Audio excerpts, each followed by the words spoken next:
Society, with its intricate, often invisible web of expectations, norms, and seductive narratives, has skillfully, perhaps even unknowingly, yet devastatingly sold you an incomplete story, a pervasive, often unchallenged, deeply ingrained script about the very nature of your life, its trajectory, its meaning, a story meticulously crafted, perhaps unconsciously over generations, primarily arguably to keep you trapped, comfortably obedient, predictably, manageable, neatly adjusted, perfectly assimilated into precisely what is conventionally safely expected of you. And perhaps the worst part, the most insidious, most tragic aspect of this pervasive conditioning. You have likely throughout your entire existence thus far believed every single word of that limiting, often soul-crushing script, internalizing its premises, its values, its timelines, as fundamental, unshakable truth. Since you can consciously remember from your earliest awareness, parents projecting their own unfulfilled dreams, teachers enforcing conformity, cultural influences shaping your desires, media narratives dictating ideals of success and happiness, have relentlessly, implicitly or explicitly programmed you to believe that youth represents the absolute highest point, the glorious, sun-drenched pinnacle of your entire existence, that vibrant, tumultuous period of potential, of physical vitality, of social integration, of learning. The rules of finding your place within the established structure is implicitly universally framed as the apex, the zenith, the time when life is most real, most full, most meaningful, that somewhere after the arbitrary milestone of 30-something, an inevitable, perhaps even culturally desirable, subtle yet undeniable decline subtly inexorably begins, a gradual fading of vitality, a narrowing of possibilities, a resignation to routine. And that, consequently, once you cross the significant, often dreaded threshold of 40, there simply isn't much left to genuinely do, to authentically discover, to profoundly become. The pervasive cultural narrative implies a gentle, perhaps melancholic, fading into the twilight years, a settling into comfortable, predictable, perhaps even slightly boring stability. The exciting chapters the story suggests are largely over. Lies, all comforting, perhaps to those afraid of change, yet fundamentally, existentially limiting lies. Lies that keep you psychologically small, contained, predictable. Lies that prevent you from embracing the true, often challenging, yet infinitely more rewarding potential of your own unfolding consciousness. Real life, authentic life. The life lived from your core, paradoxically, often doesn't truly begin when you are young, navigating the complex world, primarily by following the established rules, desperately striving to simply fit in to gain external validation to achieve the milestones prescribed by others. Real life. Carl Jung, that fearless explorer of the psyche's depths, would argue, often begins precisely, powerfully, transformatively, at the moment you experience the potentially shattering, disorienting, yet ultimately profoundly liberating realization that everything you have diligently, painstakingly built so far, your career trajectory, your established relationships, your carefully curated identity, your very sense of self, might just be to a significant, perhaps even overwhelming extent, merely a reflection, a performance, an echo of what others implicitly or explicitly expected from you, not what authentically arose from within you. And that critical moment of awakening, that potential existential earthquake, that profound, often uncomfortable turning point, according to the deep, intricate psychological insights of Carl Jung, frequently arrives with particular undeniable potency, precisely when you cross the symbolic threshold of 40, marking roughly the midpoint, the halfway house of the average human lifespan. Does that sound inherently strange, counterintuitive, perhaps even deeply unsettling, maybe even offensive to your current worldview? Of course it likely does. It starkly, radically contradicts almost everything you have likely been taught implicitly and explicitly about the supposed arc of human existence. Why? Why this challenging perspective? Because no one in conventional society typically tells you this uncomfortable, potentially destabilizing truth, that the first 40 years, give or take for the number itself, is symbolic, not literal, of your precious, irreplaceable life, are often psychologically speaking largely a rehearsal, an often unconscious, sometimes painful, sometimes seemingly successful accumulation of experiences, perceived failures, apparent triumphs, conditioned beliefs, adopted roles, many of which, upon deeper, more honest reflection, don't fully authentically belong to you, but rather belong to the roles you learned to play, the masks you learned to wear, the expectations you absorbed like a sponge from your environment. For potentially 4 decades, you have been subtly yet powerfully, relentlessly trained to be someone specific to fit a particular mold. You have been meticulously, almost scientifically programmed by family dynamics, educational systems, cultural pressures, peer groups, media influences, to adjust to conform to suppress inconvenient aspects of your personality, to meet the established, often unspoken norms of your particular tribe, your specific culture, your given society. You learned, perhaps brilliantly, how to perform, how to please, how to achieve external validation. And then, inevitably, perhaps unexpectedly, perhaps gradually, perhaps triggered by an external crisis, a job loss, a divorce, a death, an illness, or perhaps arising spontaneously from a deep inner stirring, you reach 40 or somewhere around that potent midlife passage, and often, profoundly, something deep inside you, something essential, something long suppressed starts to break. It's usually not a dramatic sudden explosion visible to the outside world. More often it manifests as a silent crack, a subtle yet profound destabilizing fracture appearing in the carefully, painstakingly constructed facade, the persona you have worked so incredibly hard, perhaps your entire conscious life, to build, polish, and maintain. Suddenly, almost inexplicably, seemingly out of nowhere, what once made perfect, unquestionable sense, the chosen career path, the established relationship dynamic, the pursued societal goals, the very definition of success you chased, begins to feel hollow, empty, meaningless, perhaps even fundamentally crumble internally.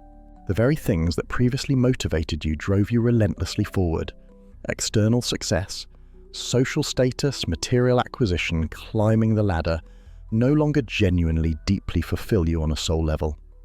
The rewards you diligently, perhaps desperately longed for, the validation you craved once finally achieved, somehow feel strangely, disappointingly empty, unsatisfying, like ashes in your mouth. You inevitably, perhaps frighteningly, start questioning yourself, perhaps for the very first time with genuine, terrifying depth. Is all of this external structure, this life I've built, real? Is it authentically me? Who am I truly, fundamentally? When no one is watching, when the performance stops, when the masks come off. How much of what I do think, feel, believe every single day genuinely reflects my true, unique essence, my core self, and how much is merely a lingering, perhaps distorted reflection of what others expected from me, or what I mistakenly, tragically believed they expected, or what I simply learned to mimic to survive and gain acceptance. And here, precisely here, arrives the crucial, often overlooked, yet potentially life-saving part that no one in our youth-obsessed, achievement-driven culture typically tells you amidst the pervasive narratives celebrating youthful potential and fearing the perceived decline of aging, this potentially disorienting, often deeply uncomfortable midlife crisis, this period of profound questioning, inner turmoil, existential angst, disillusionment is arguably the most important, most pivotal, most potentially transformative moment of your entire life. It signifies not an end, but a potential powerful awakening. It marks the often challenging, sometimes painful, yet profoundly necessary, ultimately liberating beginning of the deep psychological journey, the lifelong process of becoming whole that Carl Jung termed the individuation process. Carl Jung explained this critical life transition, this fundamental shift in psychological orientation, with almost brutal, unflinching clarity. During the first half of our lives, roughly the first 35-40 years, our primary psychological task, often unconscious, is focused on building an identity based on external adaptation, on conforming to societal expectations, on establishing our place within the collective world. We diligently, often anxiously, learn to embody various socially sanctioned roles, dutiful children seeking parental approval, compliant students striving for good grades, productive professionals climbing the career ladder, responsible parents sacrificing for their offspring, committed spouses maintaining the relationship structure. We become adept at wearing the appropriate persona. the social mask required for each situation. But rarely, vanishingly rarely during this outwardly focused phase, are we fundamentally encouraged or even permitted by our culture, by our families, sometimes even by ourselves, to fully authentically explore, embrace and embody our true, unique, often unconventional self. Our deepest potential, our shadow aspects included. We adapt, we conform, we skillfully, often unconsciously, disguise or suppress the parts of ourselves, our passions, our eccentricities, our doubts, our vulnerabilities, our darker impulses that don't fit neatly within the predetermined mold. We adjust ourselves, often contorting our very souls to fit snugly, safely, acceptably within the molds imposed upon us by family legacy, cultural norms, religious doctrines and societal pressures. And then inevitably, biologically, psychologically, spiritually, when we reach roughly the halfway point of life, the symbolic noon when the accumulated weight of all those meticulously maintained masks, those performed roles, those suppressed truths become psychologically unbearable, unsustainable. When the disconnect, the chasm between our inner, authentic reality and our outer, performed life becomes too vast, too painful, too undeniable to ignore any longer, we often begin, spontaneously, perhaps even violently, certainly often painfully, to awaken. And this awakening, this emergence from the slumber of conformity, is frequently, initially at least, terrifying. Why? Because everything you previously believed to be solid, true, reliable, meaningful, the very foundations upon which you built your life and identity, begins potentially to fade, to shift, to crumble, to lose its significance, its power over you. Because external markers like success recognition, status, wealth, validation, which perhaps drove you relentlessly, obsessively for decades, suddenly inexplicably feel hollow, meaningless, like fool's gold, paling in comparison to the dawning, often stark awareness of your own inner emptiness, your profound inauthenticity, your unlived life. Because the very path you diligently, obediently followed for so long, the one you thought you were told would lead inevitably to happiness, fulfillment, security, no longer serves you, no longer resonates with the emerging quiet, yet insistent whispers of your deeper, wiser, more authentic self. And they're often standing precariously disoriented, perhaps terrified, within that potentially vast, disorienting existential abyss, that liminal space between the death of the old self and the birth of the new you. Fundamentally, inescapably face two distinct life-altering options. Option 1. You can desperately, fearfully hold on to the old familiar structures, cling rigidly, defensively to the worn-out, suffocating masks. Continue, dutifully, perhaps resentfully, acting out the expected predictable roles, effectively choosing to live the next 40 years, burdened, crushed, diminished by the same inauthentic facade that is now suffocating your soul, condemning yourself to a life of quiet desperation, of unfulfilled potential, of perpetual inner conflict. Or option 2, you can summon the immense, almost superhuman courage required to consciously, deliberately strip everything false away, to face the terrifying emptiness, to embrace the uncertainty, to consciously begin the arduous, challenging, yet ultimately profoundly liberating process of starting over, of rebuilding your life. This time, not from the fragile foundation of external expectations, societal approval, or fear-based conformity, but from your own authentic discovered, hard-won inner foundation from your connection to your true self. Here is the stark, unavoidable truth that precious few individuals in our comfort-seeking, conformity-prizing culture are genuinely willing to accept, let alone act upon. If you manage to reach the age of 40 or midlife generally, whenever it strikes you without fundamentally deeply questioning yourself, without experiencing that unsettling, destabilizing feeling that everything you have meticulously built, everything you have identified with, could potentially be a lie, a performance, an illusion, then it is highly likely from a Jungian depth perspective that you are still psychologically asleep, still operating largely unconsciously, still primarily identified with your persona, still disconnected from your deeper self. And tragically, statistically, observationally, most people are still asleep in this profound sense, Most instinctively desperately prefer not to see the uncomfortable, inconvenient truths about their own lives, their own compromises, their own self-betrayals. They prefer often unconsciously to desperately hold on to the familiar, the known, the predictable, even if it is demonstrably false, deeply unfulfilling, actively, soul-destroying. They subconsciously prioritize the perceived comfort of routine, the illusory safety of predictability, the validation of fitting in over the exhilarating, liberating, yet potentially terrifying vertigo of genuine authenticity. But those rare, courageous individuals, the ones who possess the inner fortitude, the radical honesty, the unwavering courage to dare to face the truth about themselves, about their lives, about the potential, perhaps even profound emptiness of their previous pursuits, inevitably eventually discover something absolutely incredible, something priceless, something that cannot be bought or bestowed. Authentic freedom. Because when you finally definitively stop worrying incessantly about what is expected of you by others, by society, by the ghosts of your past, you finally powerfully begin the empowering process of living life on your own terms, according to your own internal compass. Because when you fully, deeply realize that you fundamentally don't have to continue following the same predetermined direction simply because you have been dutifully, perhaps miserably walking down that particular path for years, decades even, you liberate yourself. You grant yourself permission to consciously, deliberately choose another, more authentic, more soul-aligned path, even if it seems illogical or risky to others. Because when you deeply, truly understand in your bones and your soul that true lasting success, genuine fulfillment isn't ultimately measured by what the external world applauds by fleeting metrics of status or wealth, but rather by what genuinely, profoundly fulfills you from within, aligns with your deepest values, nourishes your unique soul, you finally begin to truly exist, authentically, meaningfully, sovereignly, regardless of external validation.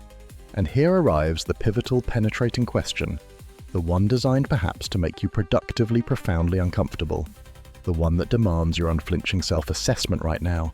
How much of your current life, the one you are living day in and day out, is genuinely, authentically yours? How much of what you do, think, feel, value, prioritize every single day truly reflects your core essence, your deepest, most authentic values, your unique, often hidden passions and potentials? And conversely, how much, if you are brutally honest, is merely a lingering, perhaps distorted, perhaps resentful reflection of what others expected from you, what you were conditioned to believe, or what you mistakenly, tragically believe they still expect? Are you truly living your own unique, unrepeatable life? Or are you primarily, perhaps unconsciously, just acting out a pre-written, inherited, culturally sanctioned role in a play you never consciously auditioned for? It is undeniably, seductively easy to avoid these deep, potentially destabilizing, life-altering questions. It often feels much easier, much safer, much more comfortable to simply keep moving forward mechanically, efficiently, productively on autopilot, without looking too deeply, too honestly, beneath the surface of your own motivations, choices, compromises and fears. But eventually, inevitably, almost certainly at some point, perhaps triggered by an external crisis, a significant loss, a health scare, a major life transition, or simply the quiet accumulation of years, the truth, your truth, the truth of your unlived life will likely break through the carefully constructed defenses. At some point, the accumulated psychic weight of the false, the inauthentic, the suppressed, the unlived life often becomes psychologically, sometimes even physically unbearable. And when that critical, potentially devastating, yet ultimately liberating moment arrives, when you finally look around your carefully constructed life with clear, disillusioned eyes and starkly realize, perhaps with horror, that the path you have been diligently, obediently following for so long isn't truly, authentically yours, what will you choose to do then? Will you double down on the illusion, desperately trying to patch the cracks? Or will you finally summon the courage to break free? Here lies the absolute key insight, the profound paradigm-shifting perspective offered by Carl Jung's understanding of the midlife passage. At 40, or thereabouts, remember the number is symbolic. The perceived, feared decline doesn't necessarily automatically begin. Instead, the potential for profound radical revolution does. It is not inherently, inevitably the end of anything significant. the closing of doors, the narrowing of horizons. It marks rather the potential powerful beginning of everything truly meaningful, everything authentic, everything aligned with your soul's purpose. It represents the pivotal sacred moment when you finally possess the accumulated life experience, the psychological readiness, the necessary disillusionment, perhaps even the requisite existential despair to potentially powerfully break the chains of past conditioning, to consciously deliberately abandon the old limiting script, to decisively, courageously break with suffocating expectations, and to bravely, creatively begin writing your own authentic story chapter by messy, unpredictable, yet ultimately liberating chapter. The ultimate unavoidable question therefore remains starkly urgently before you. Do you dare? Do you possess the courage, the resilience, the willingness to embrace the uncertainty, the potential chaos, the profound challenge of this potential for deep, authentic rebirth? Jung called this lifelong, often arduous, yet ultimately rewarding journey. The individuation process. I often call it simply profoundly rebirth. And ultimately, you and only you standing at this critical crossroads can decide what you will consciously choose to do with this precious, transformative, perhaps terrifying yet infinitely promising opportunity. Your authentic life awaits your courageous choice.